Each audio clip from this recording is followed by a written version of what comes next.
বাড়িতে যদি ভুট্টো থাকে তাহলে এইভাবে রান্না করে নিতে পারো। আশা করছি এই রেসিপিটা তোমাদের কাছে নতুন লাগবে। বলতে পারো ভুট্টো 65 কিংবা কর্ন 65। বাড়িতে ভুট্টো ছিল, খেতে চাইছিল না কেউ, তাই ভাবলাম একটু নতুনত্ব কিছু করে খাওয়াই। ভুট্টোগুলো ছাড়িয়ে ভালো করে ধুয়ে নিয়েছি, তারপরে ছুরি দিয়ে এইভাবে কেটে নিচ্ছি। খুব সহজেই কিন্তু কাটা হয়ে যায়। সব কটা ভুট্টো আমি এবার ছাড়িয়ে নিচ্ছি। আর কচি ভুট্টো হলে তো কথাই নেই, একদম ছোট ছোট পিস করেও এই রান্নাটা করা যেতে পারে। সবাই কিন্তু দেখে ভাববে যে এটা চিকেন 65, কিন্তু না, এটা কর্ন 65 রান্না করছি। হাতের কাছে যা ছিল তাই দিয়ে রান্নাটা করে ফেললাম। এবার মিক্সির জারে ভুট্টোর দানাগুলো দিয়ে দিচ্ছি, তারপরে বেটে নিচ্ছি। প্রথমবারটা বাটতে গিয়ে মনে হলো সামান্য পরিমাণ জলের প্রয়োজন ছিল, তাই পরের বারটা সামান্য পরিমাণ জল দিয়ে দিলাম।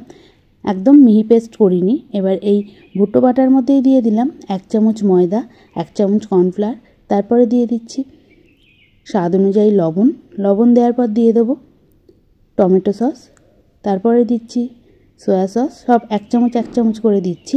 এবার এর মধ্যে দিয়ে দেবো গোলমরিচের গুঁড়ো 1 চামচ, তারপর দিয়ে দেবো কাশ্মীরি লঙ্কার গুঁড়ো 1 চামচ।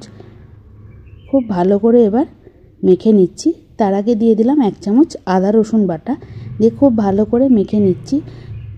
মাখতে মাখতেই বোঝা যাবে যে ময়দার প্রয়োজন আছে কিনা। খুব যদি নরম হয়ে যায় তাহলে সামান্য পরিমাণ ময়দা দেওয়া যেতে পারে। আগে থেকেই কড়াইয়ে সাদা তেল বসিয়ে দিয়েছিলাম। এবার ছোট ছোট বল করে আমি ভুট্টোর বাটাটা দিয়ে দিলাম।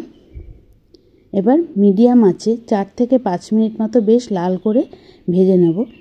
ভাজা হয়ে গেছে, তুলে নিলাম। এবার একটা সস তৈরি করে নিচ্ছি। তার জন্য একটা বাটিতে নিয়ে নিলাম বড় চামচের 1 চামচ টমেটো সস, 1 চামচ সয়া সস, তারপরে দিয়ে দেবো সামান্য পরিমাণ ভিনিগার। এবার দিয়ে দিচ্ছি গোলমরিচের গুঁড়ো 1 চামচ, তারপরে দিয়ে দেবো কাশ্মীরি লঙ্কার গুঁড়ো 1 চামচ, দিয়ে খুব ভালো করে মিশিয়ে নিচ্ছি।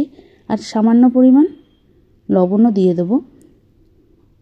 তোমরা চাইলে এর মধ্যে সামান্য পরিমাণ জল দিয়েও কিন্তু সসটা মিশিয়ে নিতে পারো। আমি এখানে জল দিচ্ছি না। সবগুলো ভাজা হয়ে গেছে, তেল থেকে তুলে নিয়েছি আর তেলটাও কমিয়ে নিয়েছি। এবার এর মধ্যে দিয়ে দিলাম প্রায় 10 থেকে 12 কোয়া রসুন, আর দিয়ে দিচ্ছি 3-4টে চেরা কাঁচা লঙ্কা। রসুনটা একটু লাল করেই ভাজছি। চাইলে একদম রসুন মিহি করে কুচিয়েও কিন্তু এই তেলের মধ্যে দেওয়া যেতে পারে।